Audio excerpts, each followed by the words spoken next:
Thank you, everyone, for tuning in to the Weeknight Mysteries podcast. My name is Yuras. I am here with my co-host Rain. As always, how are you today? Oh, that's a very bad question to ask me today. It's been a long day for me. Among other different kind of things, I spilled a very special sauce on my work bag. Soy sauce? Soy sauce. Yeah, with a lot of like spices in it. And And you're gonna have to return that bag. yes, and at the moment that I was about to wash it, like hand wash it, my manager called me and I was stuck in a meeting for like 2 hours. And of course, some other things happens, but anyway, I'm feeling completely okay now. Let's hope How are you? Let's hope your bag will be not smelling like soy sauce Oh yeah, tomorrow. I'm gonna roll into my work and be smelling of soy sauce. Anyways, enough of that. Let's talk more about a more serious topic. I can't even speak today. Yeah, we have Pat Mullins, strange case of 52-year-old Pat Mullins, who was a beloved librarian and a media specialist in Florida in Palmetto High School. He was known for his dedication to students and his family.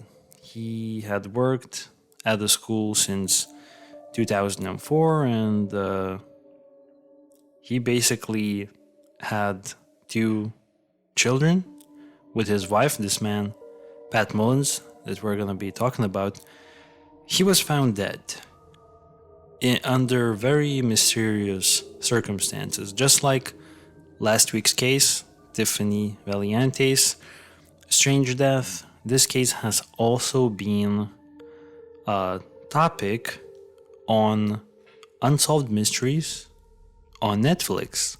So once again, we had to take a look at the documentary, and this is the last of the Netflix Unsolved Mysteries cases that I would like to dig into on the podcast, because all of the other ones I've either seen them or talked about them in the past, but this one was very interesting to me. So we have a very similar case to last week. We have a strange death that it's fairly hard to explain.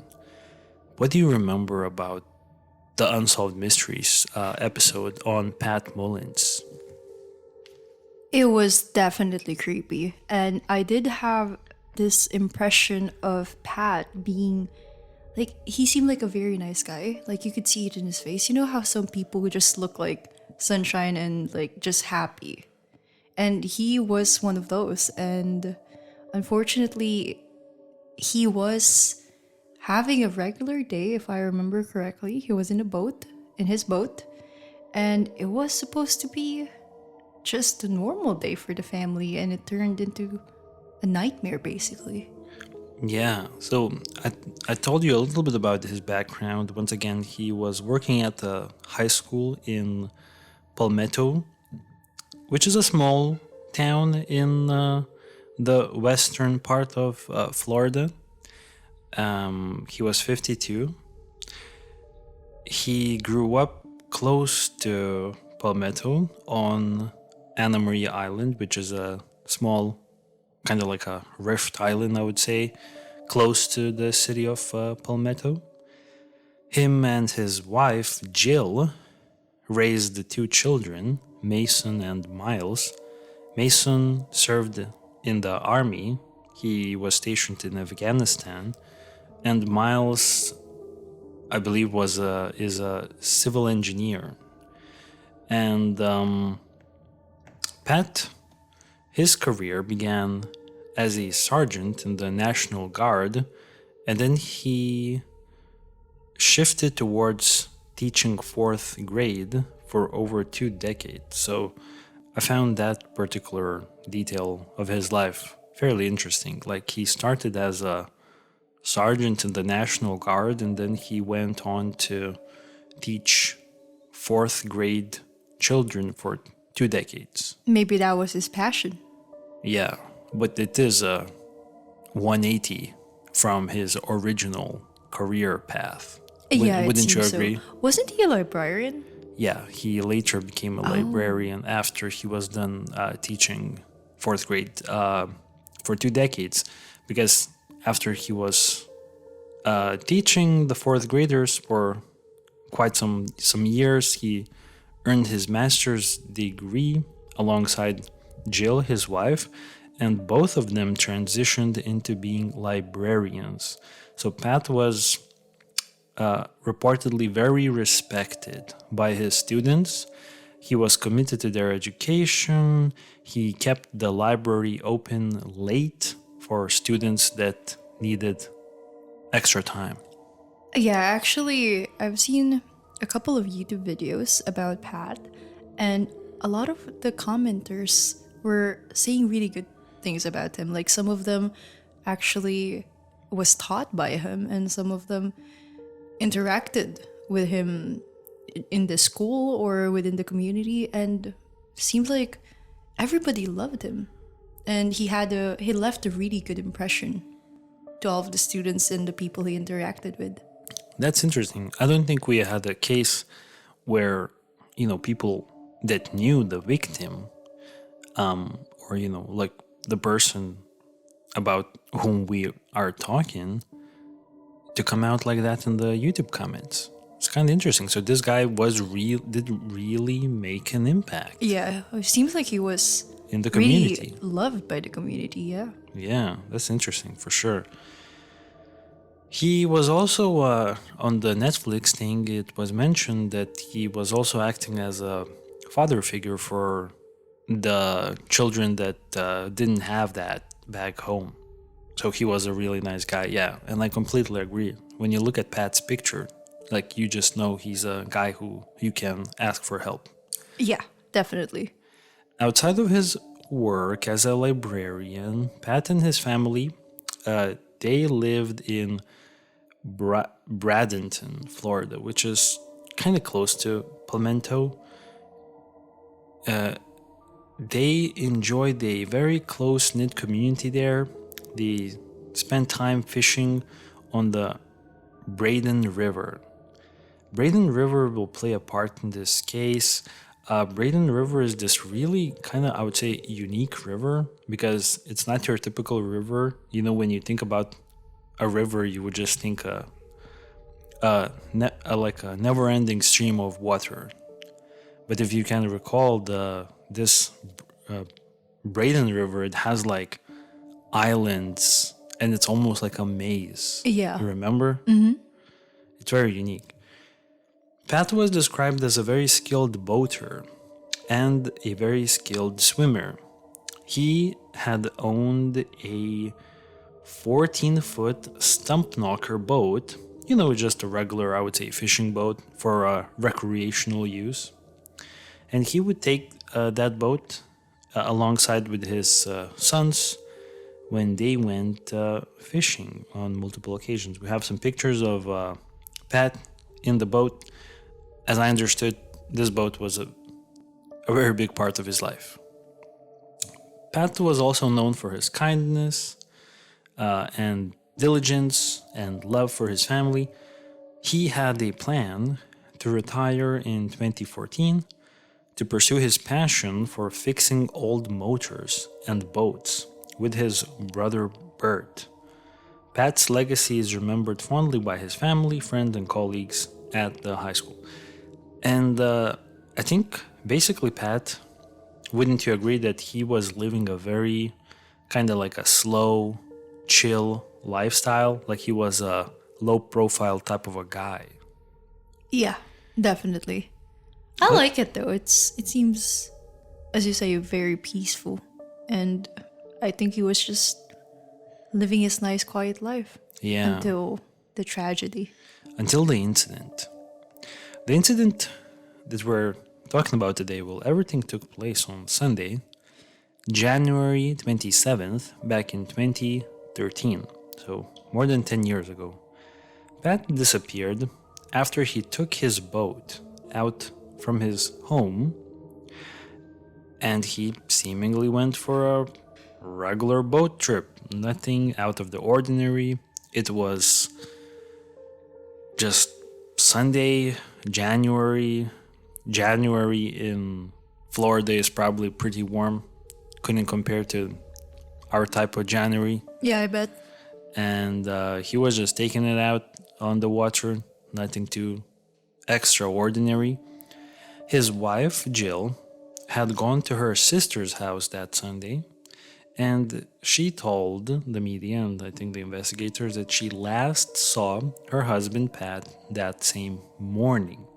Now, at some point, she returned home. It's reported that she returned home from her sister's house somewhere between 6:30 and 7 p.m. in the evening. She found that Pat was not home, but his truck was in the driveway. So she immediately assumed that, he just went to the neighbor's house. But she started becoming worried when it got even later and Pat did not return home. So Jill then later went out onto I would say the waterway, and she found that the boat was gone. So she immediately knew something was wrong because it seems that Pat was still not back home from the boat trip, which is way overdue at that point. She started calling friends and family, and no one had seen Pat. The interesting thing about that particular day is that Pat had mentioned to others that he had planned to test a boat motor that day. And there was some sort of a note left behind that confirmed this. I think this little detail was not mentioned in the Netflix, No. right? Do you remember that one? I don't think it was ever mentioned, no. So it seems like he was gonna try out a new motor. I feel like this could potentially play into the case because maybe as he left, on his regular boat trip, maybe he was using the motor that he was testing. Like a motor on the back of the boat. Mm-hmm. Who knows? I think this was not confirmed. So the family grew concerned, and Jill called their sons. Miles drove from Tampa to help and search, and Pat's brother Bert also joined the search. They searched the Bradenton River because they assumed that he was somewhere there in the water. They found nothing. Later that same night, Jill contacted the sheriff's office and they launched a search with the Coast Guard and Florida Fish and Wildlife Commission. Helicopters and boats searched extensively. They covered 2,000 square miles. They couldn't find anything. The next morning, Pat's empty boat was discovered. It was 7 miles of Egmont Key in the Gulf of Mexico. This was far beyond where Pat typically boated. Remember, we've seen the maps on the Unsolved Mysteries. His boat was so far away. Yeah, it was surprisingly far away. Yeah. I didn't even know that small boats could be in that area. And in general, I think it was mentioned that that particular area was already where big Cargo ships? cargo ships were traversing. So How did it end up there? when they found the boat, the engine was idling and it was out of gas. So I presume that the engine never stopped running until it ran out of gas.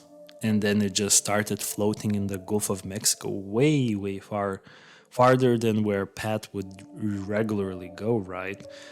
And when they looked at the boat, there was no signs of foul play. Pat's personal items were still there, but there was an anchor missing from the boat. The anchor, the one that would stop the boat if it needed to be, like in place for a bit in the water. Pat himself was nowhere to be found around the boat. So his family was shocked that the boat had drifted to the Gulf of Mexico. We have some images here of the abandoned boat.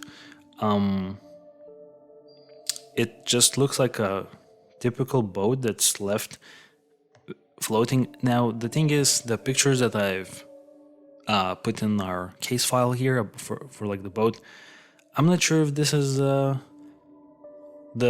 let's say, crime scene pictures. This is, I think, the images that were shared on the Netflix documentary. So I can't really tell if we should be looking for clues here.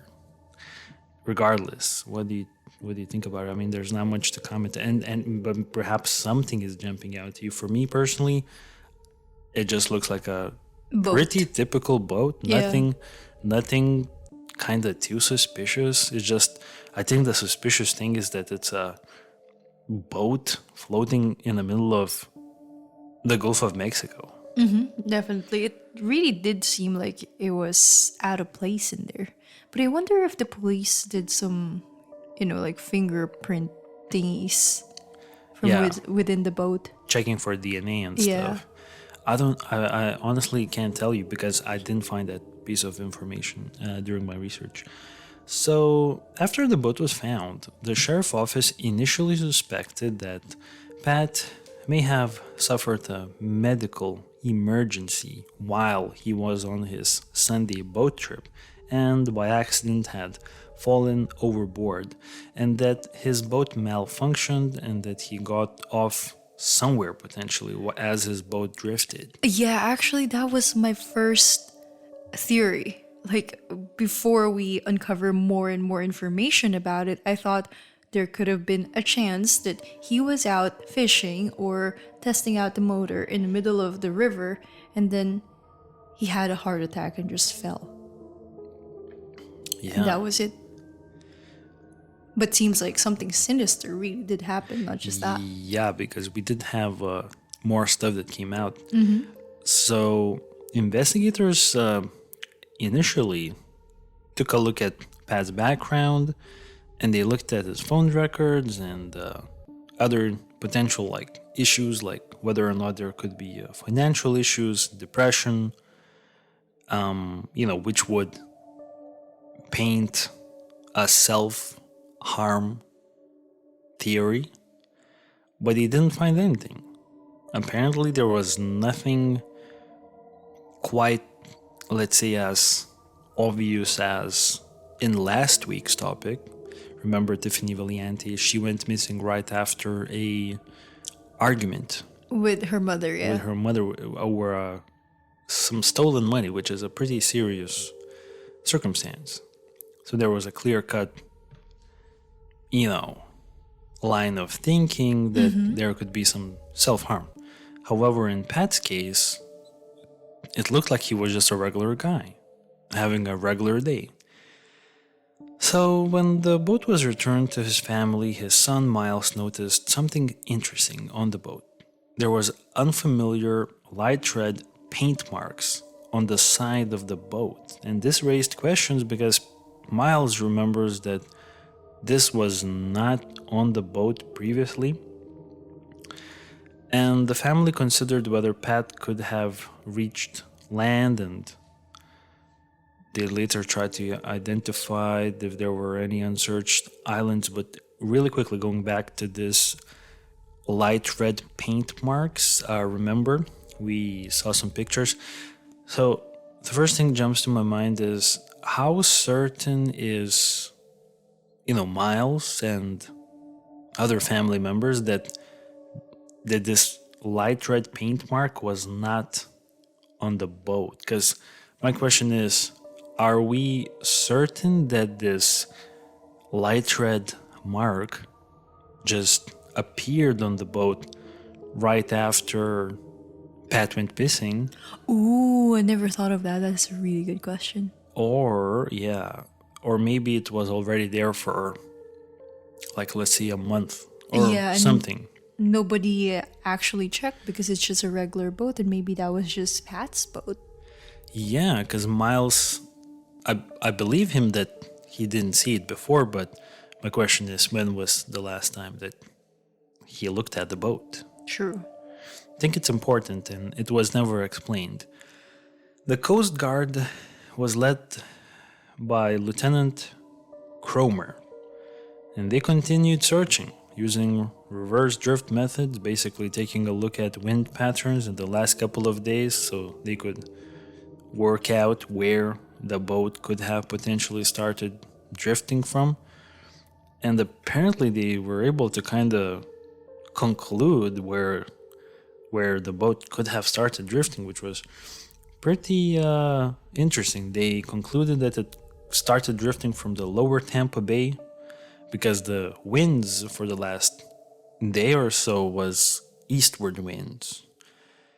And as the search continued, Pat's wife Jill, she described the experience as a very long and painful wait. She was hoping to find him alive, or at least to get some sort of answers. And on February 5th, 9 days after Pat's disappearance, they got some answers because a fishing boat captain, Jeffrey Page, he discovered a body floating face down about a half a mile from Emerson Point near the mouth of the Manatee River. At first, he wasn't sure if it was a mannequin or a person. When he approached the body, he realized that it was a man's body. So when they approached, because Jeffrey Page, he was, initially I had a question in my brain, are we sure this guy is not involved? Because lately when we are talking about a case where human remains are found, I'm always now starting to think the person who found the body. Are we certain that this person is completely innocent? We had the Atalia's case of several episodes ago, and there was speculation that the man who found Atalia's remains, he was suspected by some people to have something to do with Atalia's death. I don't know if you remember that one. Regardless, Jeffrey Page, he apparently is completely innocent because he was, I think he was some sort of a fishing instructor. Yeah, and from what I remember, there were people with him. Exactly. And they were in some sort of a fishing tour. Exactly. They were on a trip. And it wasn't even Jeffrey. Someone pointed it out, and then if I remember correctly, he was like, okay, let's go check it out. Exactly. That's what happened. So I'm pretty confident that innocent. Jeffrey Page is innocent. So they approached the body, and the body, well, it was dressed in a shirt, jeans, and a belt. Only one shoe was on the foot, the other shoe was missing. And Jeffrey explained that the body was unusually clean. It had the wristwatch and the wallet still intact, so it seemed like just... No robbery. No robbery, exactly. So the other shoe was never found? I think it was never found. Oh, that's interesting. Not at the bottom of the river or something. It was never found, as far as I'm aware. So, the most notable thing about it, and I'm sure you remember, there was this rope that was intricately wrapped around the man's body, around the torso area. It was wrapped under his arms and around his neck and chest, and it led down into the water. The rope was tied to a small anchor embedded in the sandy bottom, so now we know that it's the same anchor that was missing from Pat's boat. The water was shallow and clear, and it revealed that parts of the man's face and skull were missing. So Jeffrey contacted the authorities, and the body was recovered and identified as Pat's remains through his wallet and his fingerprints. Pat's wife, Jill, was devastated by the news. His brother, Gray, was relieved he hadn't been the one to find him, and his son Miles reflected on how grateful he was to have had his father, even as he mourned his loss.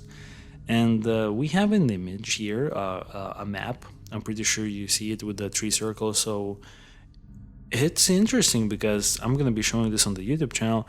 It seems like the body and the boat were found way, way far away from each other. Wouldn't you agree? Like the boat was way into the Gulf of Mexico, while the body, I think it's very important to mention for our listeners who will not see this map, is found kind of like still close to the shore of Florida. You know what I mean? Compared to the boat is way out there in the Gulf, right? Yes. And it seems to me that Pat, the manner of death was not drowning, but was a gunshot wound to the head. By the looks of it, right? So it's interesting because it's a very bizarre way to die, in my opinion. Your boat is in the Gulf of Mexico. Your body is face down with a shotgun wound to the head with this kind of strange rope tied up around your body, and it's being weighed down by the anchor, but by the looks of it, it's not really weighing you down underwater. Yeah, that's what I was supposed to ask you. Do you think... Because, come on. I know the police said it was self-inflicted, but come on. Initially. And Because they overturned their own verdict and they classified the case as murder. it was obvious. I wouldn't say it's obvious, but I would say it's... Yeah, please go on though. Come on, he didn't have a gun. He didn't own a gun. And then he was out fishing and all of a sudden he committed self-harm by, like, firstly tying himself down an anchor, which would be super heavy, and then shooting himself with a shotgun.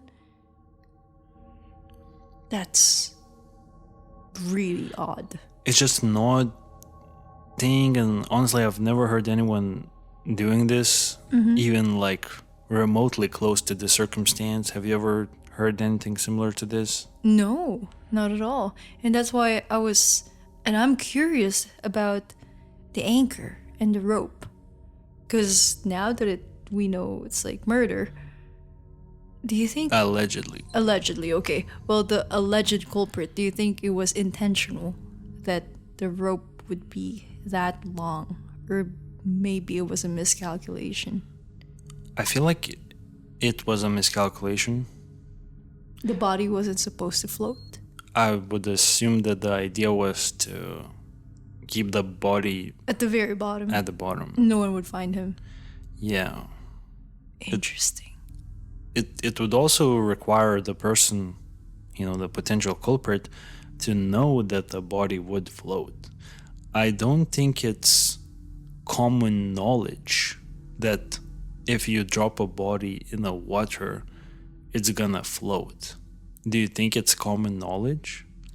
I think so, yeah. You think it's common knowledge? Because maybe I just wouldn't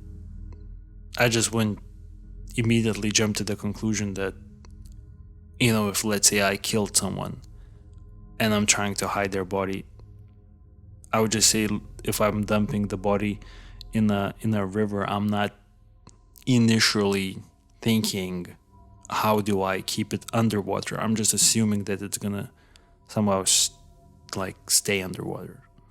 No, for me, I'm gonna assume that it's gonna float and it's gonna be drifted far, far away. And it's gonna be found.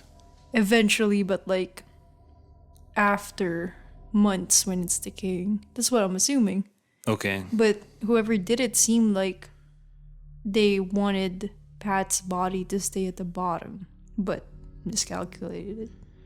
The investigation started soon after, and Dr. Russell Vega with the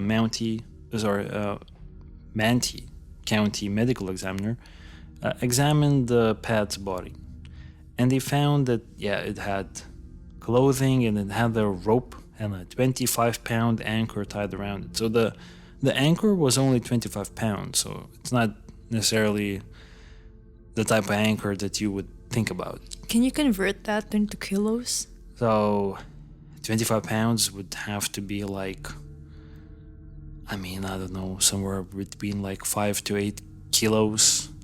It's not that bad. It's not that heavy. It's not that heavy. I guess it's just enough to keep the boat from drifting, probably.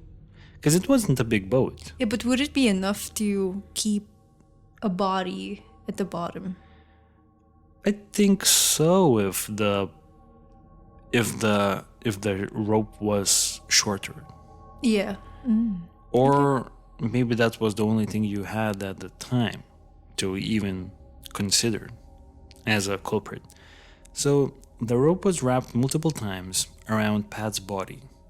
But the interesting thing that it did not bind his arms, and the knots were tied in front. So the body showed signs of being in the water for around 8 to 9 days. However, as I understand, this is speculated, this is up for discussion because it was a very clean body when they found it, and it didn't have any scavenger marks, which is strange because that part of the water has all kinds of scavengers that would pick apart the body pieces by pieces. It would be strange, as I understand, for the body to be so well preserved after being in the water for more than a week. So are you saying that he wasn't there for a week? I would say it's a question for how long he has been there, but I'm not saying that it's impossible. Forensic reconstruction revealed that Pat suffered a head trauma from a shotgun blast. The wound, likely from a buckshot, entered the right side of his skull and exited the left. Dr. Vega could not confirm if Pat had been shot more than once. And it's important to know how many times he had been shot, because if it's more than one time, then you have to rule out self-harm immediately, because you can't shoot yourself 2 times in the head. I would assume. The cause of death... You would assume? Unless it's not a fatal shot. Okay. But the type of weapon used feels like it would make a fatal gunshot. Definitely. The cause of death was officially ruled undetermined. Dr. Vega considered self-harm a possibility, given that the rope arrangement was such that the hands were not tied up. So in theory, you could speculate that it would be self-harm because, Pat wouldn't have tied his own hands, leaving him the opportunity to still shoot himself, as he had already tied himself up. However, also the Dr. Vega could not rule out homicide as well.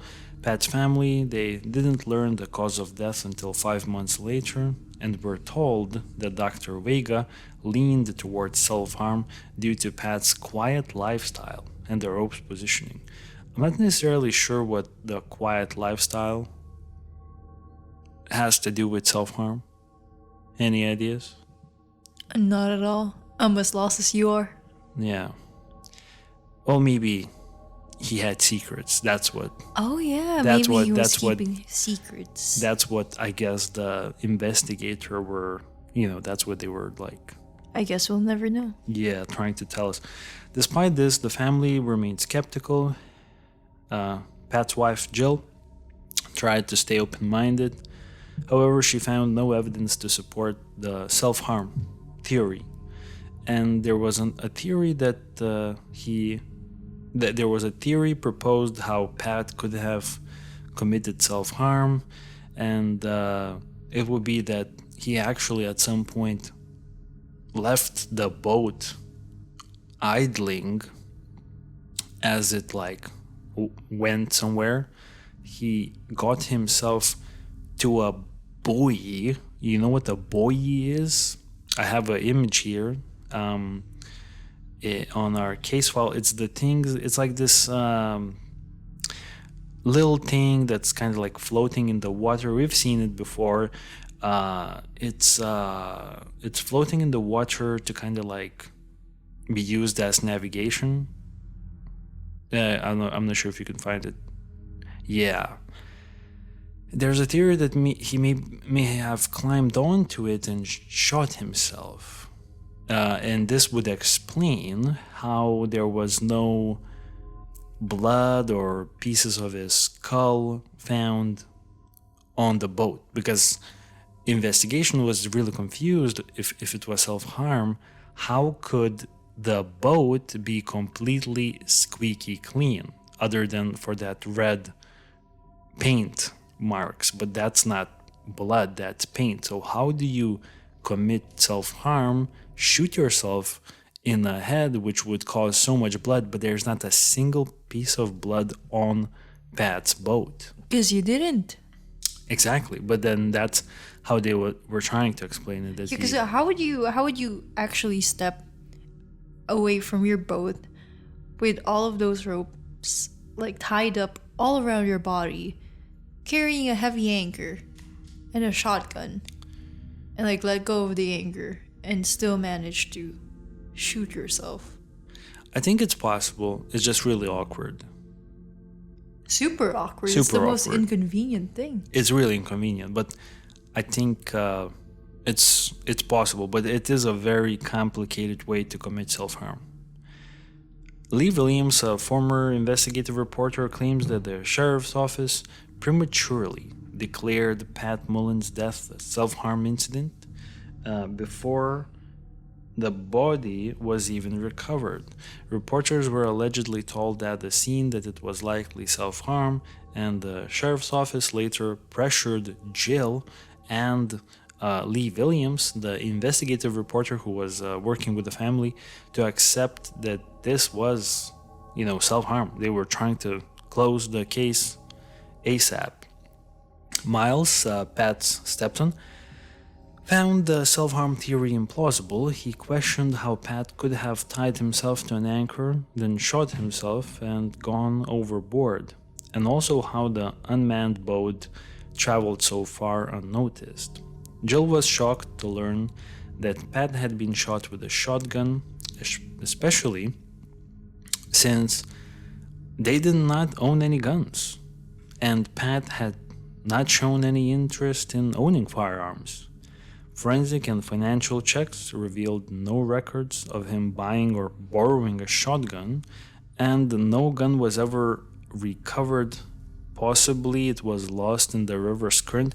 Now it was quite interesting. I think this was not mentioned on the Netflix documentary.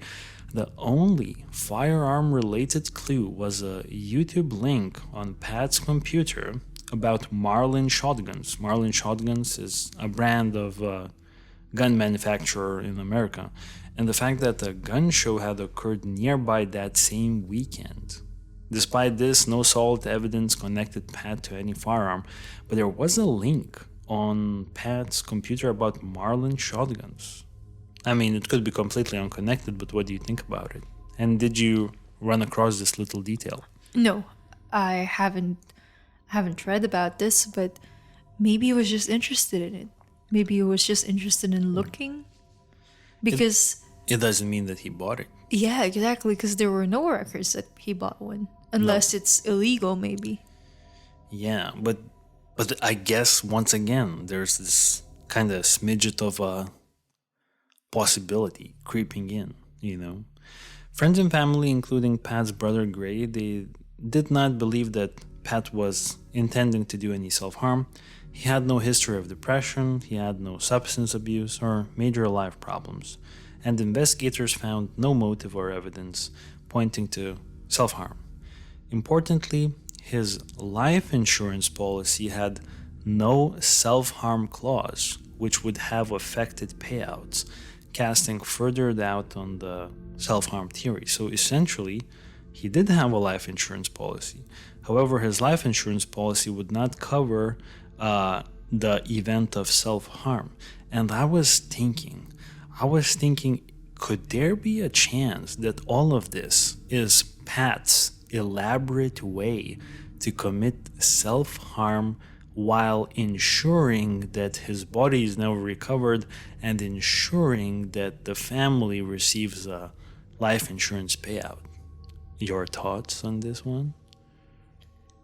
They didn't have financial problems, right? They did not have financial problems, but extra money is always good, especially when you're, let's just say, I'm not saying that this is what's happening. I'm just saying, let's put ourselves in Pat Mullins' shoes. If he is trying to do self-harm, he would like that extra money to go to jail in that circumstance, but he knows that if he's ever found, wouldn't he kind of like come up with this elaborate way to hide his remains? I would say, oh, is there a possibility?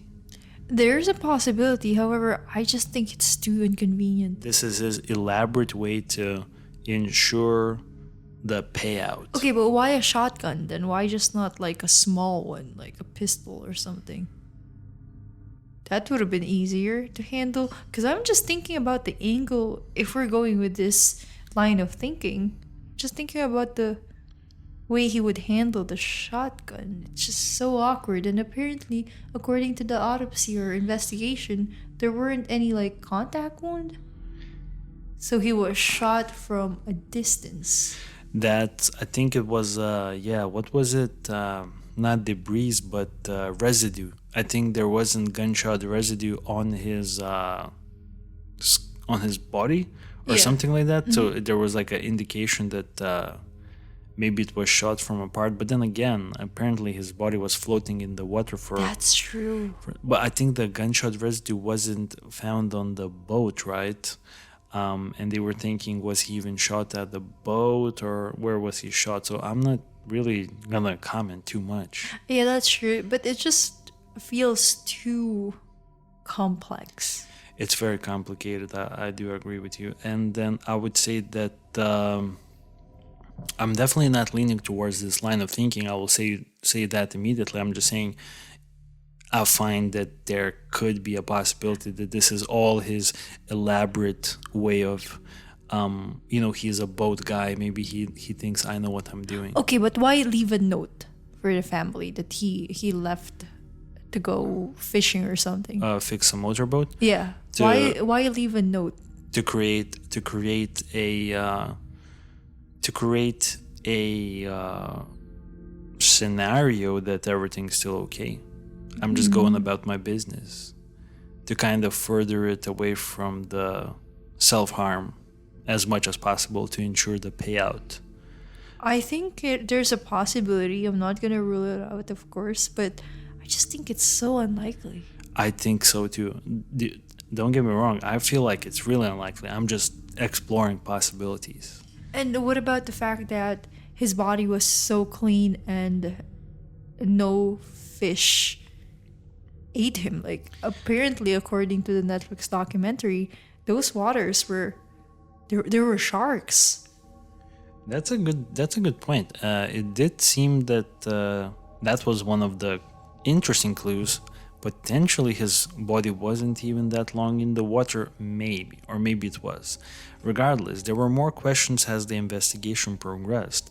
On the day that Pat disappeared, he bought a drain valve and welding goggles, items that he didn't need immediately but he planned to use later. So once again, if we are just thinking about Pat, generally doesn't feel like he's trying to commit self-harm. He's just buying stuff that he would use for the next few days in the future. Or maybe this is his elaborate way of making it seem that he has those plans in the near future. But I would say maybe I'm leaning towards the first line of thinking, that this was not some hidden agenda. But I'm saying that you could also frame it that it's him trying to like make it seem that he has a whole plan for the future. Once again, it seems too complex. It seems like a grand plan. Very, very grand. Like, he was also, from what I remember, they said that he was also very excited about his retirement and he had plans for business Yeah. with his brother. Yeah, to start working on something that he enjoyed doing.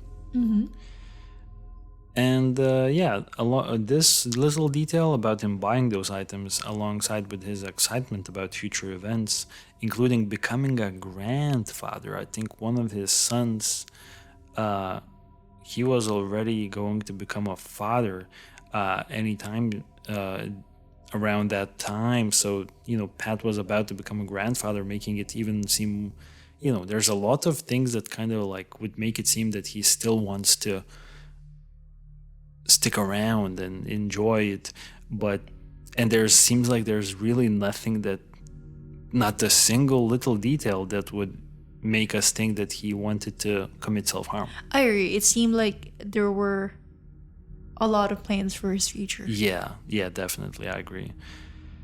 And he was also planning to retire the following year in 2014 with over $150,000. So financially, they were okay.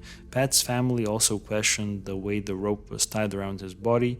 Miles, his stepson, said that the knots used weren't the ones that an experienced boater like Pat would use. Miles said that, Pat would use one single good knot, but there were some, by the looks of it, amateur-ish knots used, as I understand, on Pat's body. Investigators kind of had a different explanation. They said that they believe it was self-harm because the way that Pat's body was tied up, his hands were still free. So they were thinking he was the one tying that anchor around himself. However, his family suggested to the investigators that if Pat was already murdered by the time that his body was wrapped around in those ropes, there was no need to kind of restrain his arms because he's already dead. And I kind of would probably lean towards the family being more sensible here in this explanation. What do you think? Do you think it makes more sense that Pat himself is tying himself here, or that someone else tied him up? Because really, like, if he is already dead, why would you tie up his hands? There's no necessity for it. Yeah, I'm with the family on this one. I just once again I think it's way too complex if he did it himself. The investigations continued. Jill said that the lead detective pressured her to accept self-harm as a cause of her husband's death. The detective argued that Robert would have taken his valuables. Remember, his wristwatch and his wallet was still on his body, but I believe that Pat didn't have a lot of money on his body. I think it was mentioned that it was like $8. So I don't think there was much to steal off of him immediately. And realistically, how many valuables are you taking on a fishing trip or like a boat trip? Probably not that much, because you could accidentally lose it in the water. Yeah, I agree. You just have to bring.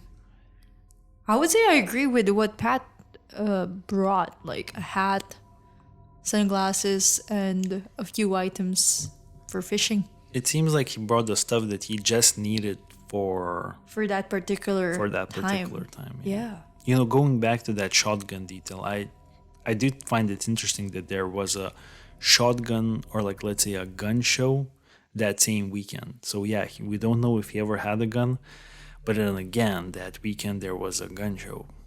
We don't know if he even went there, so maybe it's a complete shot in the dark. Maybe he was invited there. And he had that link, which, I mean, I guess it's not really a big deal. I mean, it's just very particular. It's particular. Yeah. In 2021, 8 years after Pat's death, his family brought in a forensic anthropologist, Dr. Lori Baker. She assessed the self-harm theory. She found that the rope tying method was unusual and unlike anything seen in other self-harm cases.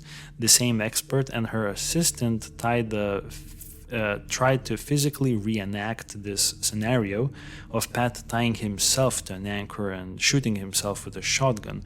They found it awkward, physically difficult, and unnatural. Remember, they were kind of like trying it out on the show. Yeah. And That it what was It was. odd. They said it was weird. Yeah. And they focused on the angle of the gunshot, which was fired below the right earlobe, upward and slightly backward, which was not a typical way to shoot yourself. Also, there were no contact marks or black residue on the skull, which are common in self-inflicted shotgun wounds. This suggested that the gun was fired from a distance, making self-harm unlikely.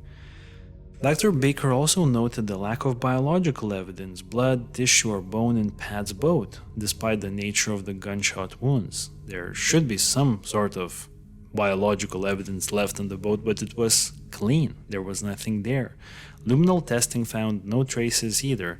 This, along with the unnatural gunshot angle, led Dr. Baker and Dr. Vega, the medical examiner, and reporter Lee Williams to doubt that Pat died in the boat, and therefore they doubted the self-harm. So this is quite interesting because now the experts are saying that they don't think that Pat died in the boat, and I have to agree with them. What do you think? Do you think that Pat was, one way or another, he got shot in his boat? I don't think so. I don't think so.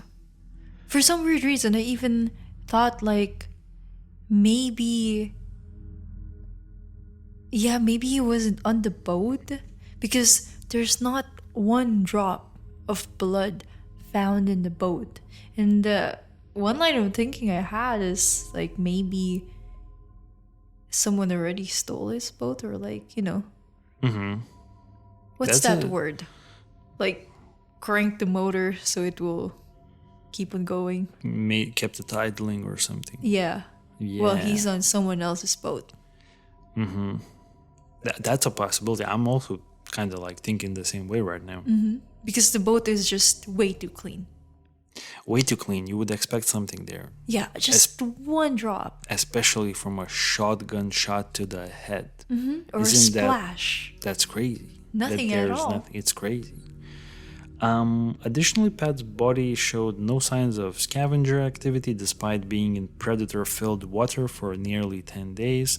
This puzzled Dr. Baker. She and others speculated that Pat may not have been in the water the entire time and could have been held elsewhere before being dumped.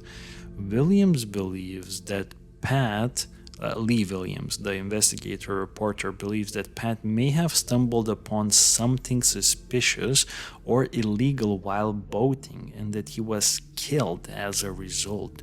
Pat was known for helping other people. He was very helpful, so he may have approached another boat thinking that someone needed assistance. When Pat's boat was found, it was in neutral with the gas tank empty, suggesting that he may have paused to interact with someone or something before disappearing, because apparently the way the boat was found, like the way the engine was set, Pat would set it up that way if he was making a temporary stop in the water.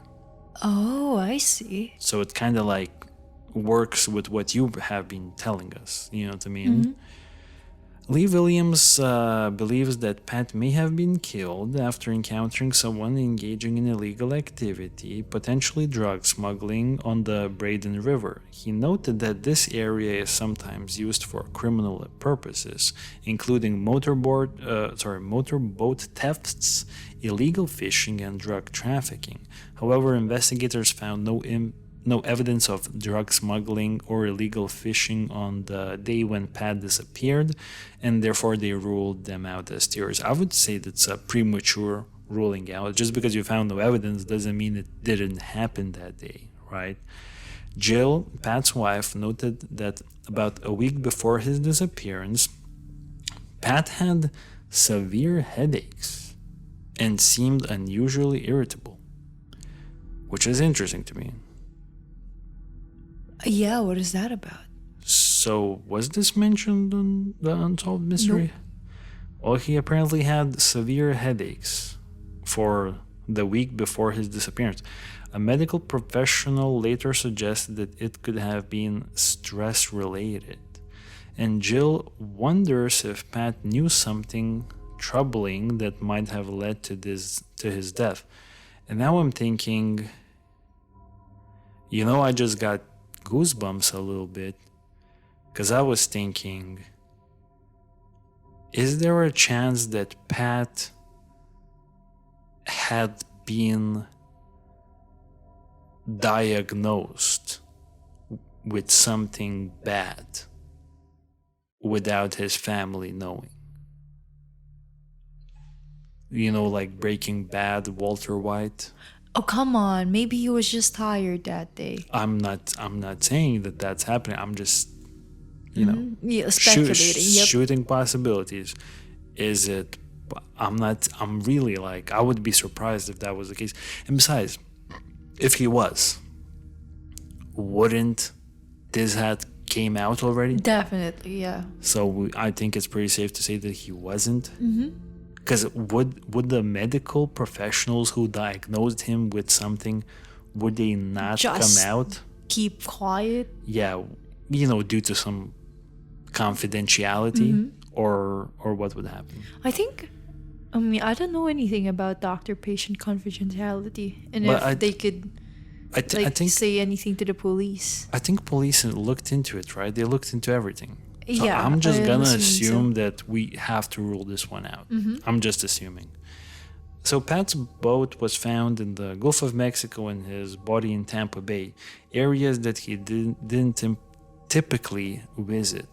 Lee Williams suspects that someone may have towed the boat and dumped it to where it had been found. To get to that location, the boat would have had to pass under the CSX railroad bridge, which has surveillance cameras, and this was terrible. This was so bad. You know what I'm talking about. Is the most annoying part of this case. It's just something else. It's something else, dude. Investigators tried to retrieve footage from that bridge, and the first time the workers gave a corrupted file, the second time again a corrupted file, and by the third time when police came asking for that footage, that CCTV had already recorded over itself, and it was gone forever.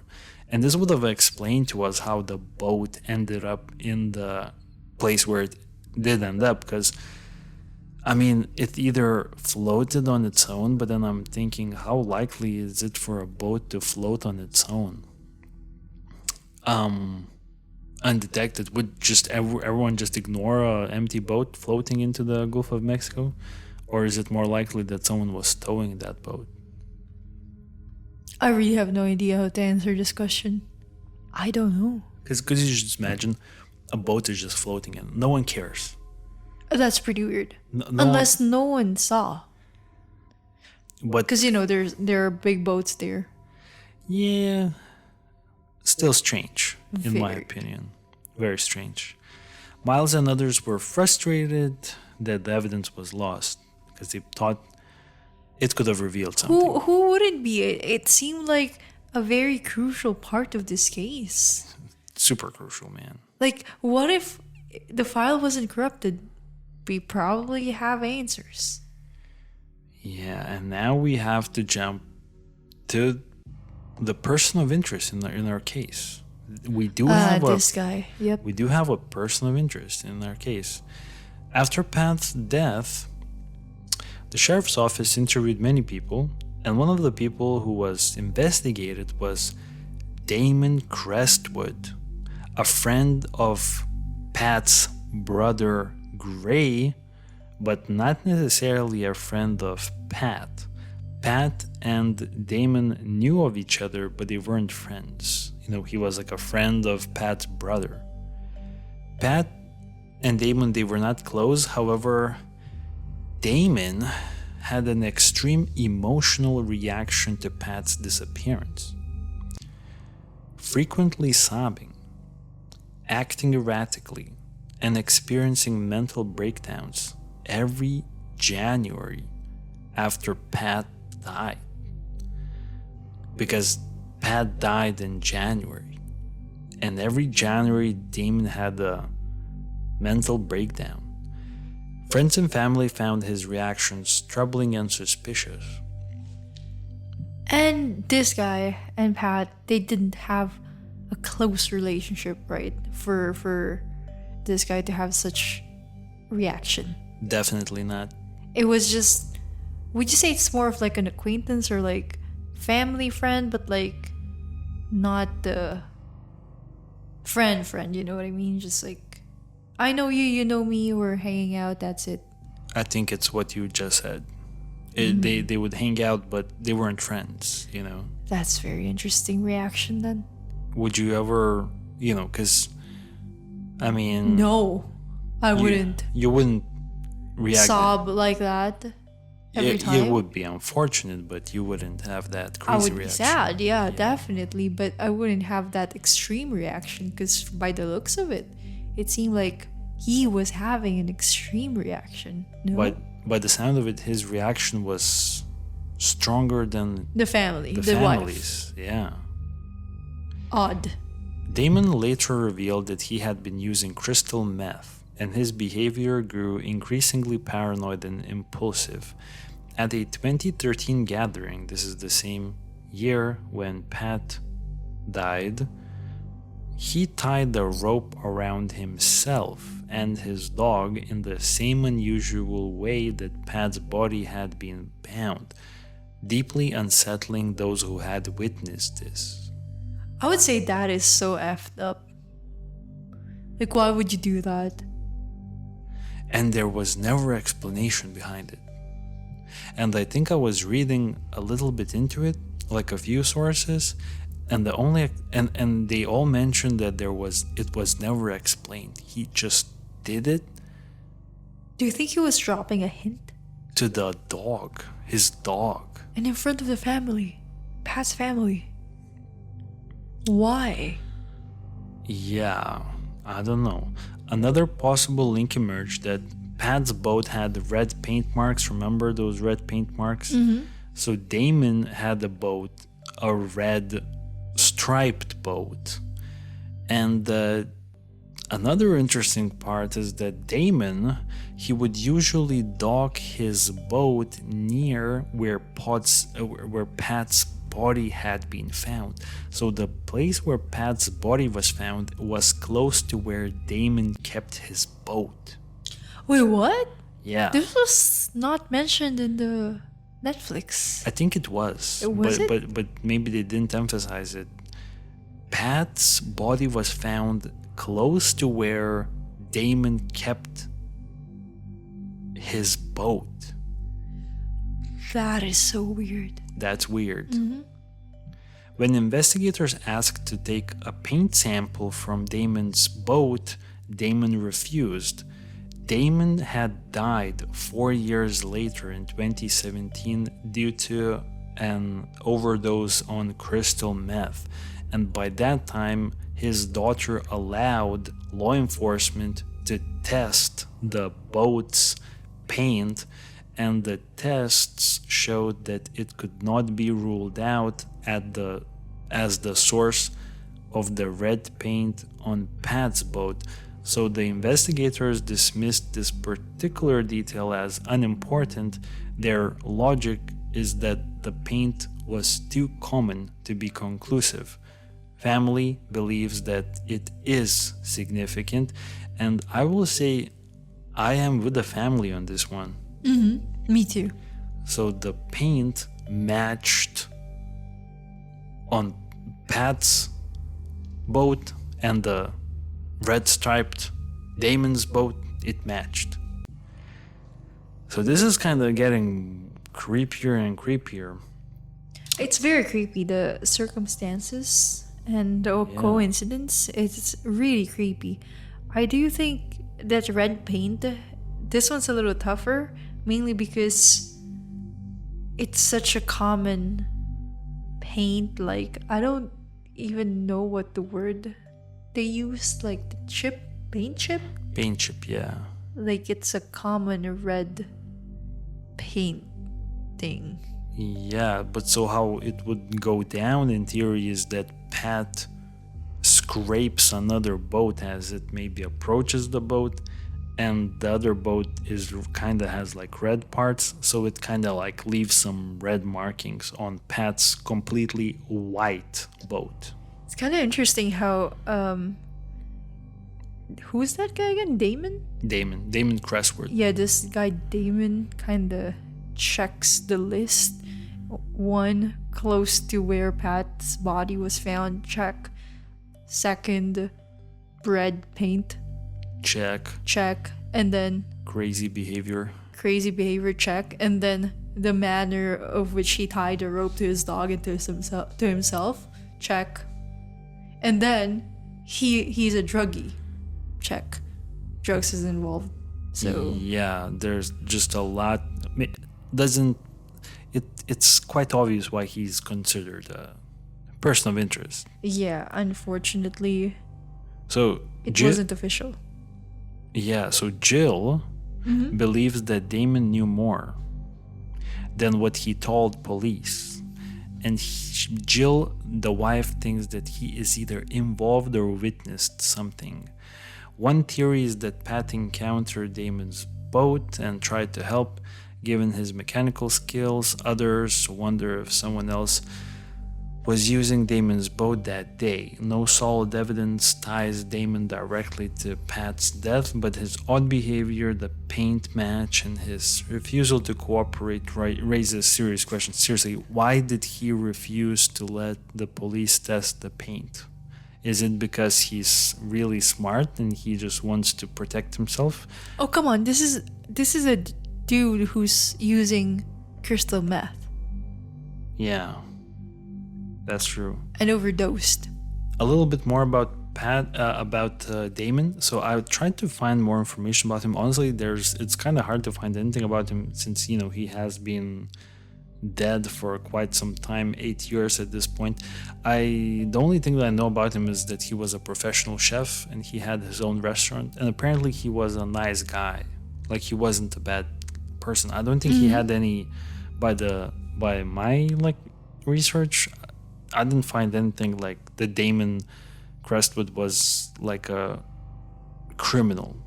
Like, did you Yeah. run into it? No, not at all. He was just a guy. His reaction with Pat's death is just the weirdest part. It's very strange.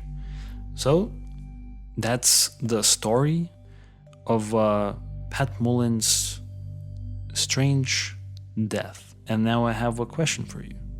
Okay. What do you think happened to Pat? I am leaning more into murder. Mainly because of how hard it would be for a person to commit self-harm in a way that we're assuming he did. It's just very inconvenient. And I think, I'm not saying it's the right thing to do, there could have been better ways if he's aiming for that. Yeah. Easier ways to do it.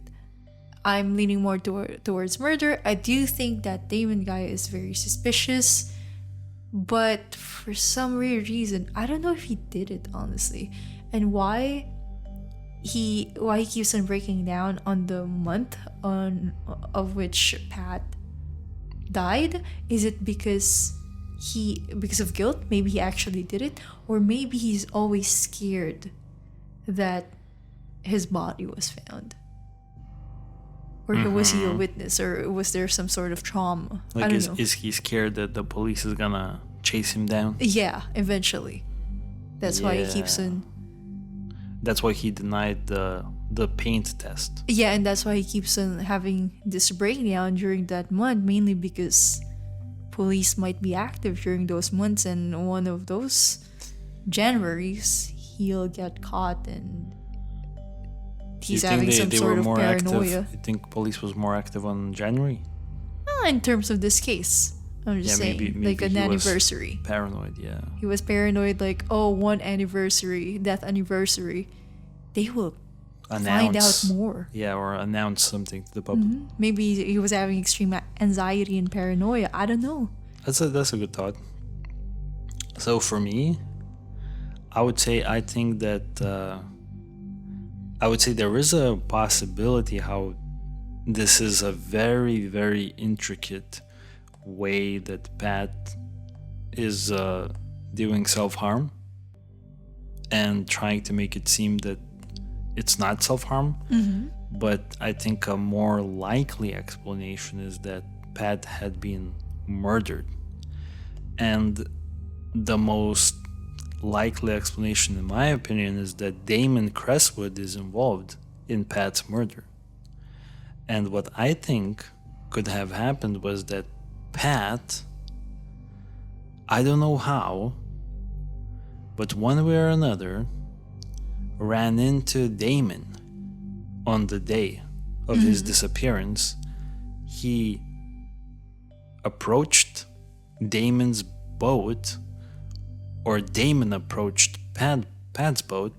Probably because he recognized him. They recognized one another or something. I do not know how this interaction occurred. I just feel like that was the case because I would feel like Damon's boat scraped off a little bit of paint on Pat's boat. So I think their boats made a connection. Yeah. I do not know what happened next, but I feel like at some point Pat was on Damon's boat. Damon may have murdered Pat In his boat? in his boat. Okay. The biological evidence was left in his boat. He then went on to Pat's boat, set it to idle, and let it go into the Gulf of Mexico. The only thing he took off Pat's boat was some maybe rope and the anchor. He then went back on his boat, on which Pat's murdered body was. He tied it up in a panic. He hoped that the anchor would weigh down Pat's body, and he hoped that it would remain underwater until sharks eat the body and it's never found again. However, he did not calculate good enough. The body kept floating. He returned home because he was parking his boat close to where Pat's body was found, so he didn't even have to travel that far away. And then he squeaky cleaned it, removed all the DNA evidence, all the blood and everything, somehow undetected, was not allowing police to take DNA samples of the paint because he was fearing that alongside the paint they might even find some DNA linking Pat's death to his boat. Maybe they will find a piece of blood on the boat or something like that, or a hair or something. So he didn't want that. He kept constantly breaking down because he was a meth addict and he was showing signs Of remorse?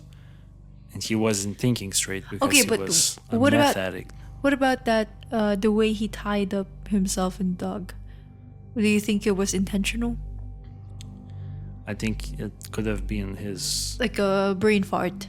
like a brain fart or like a meth induced State of mind. state of mind where it just doesn't make any sense, but he's still doing it. So I would probably lean towards that Damon Crestwood has something to do with Pat's death. Yes, me too. There's a likely explanation.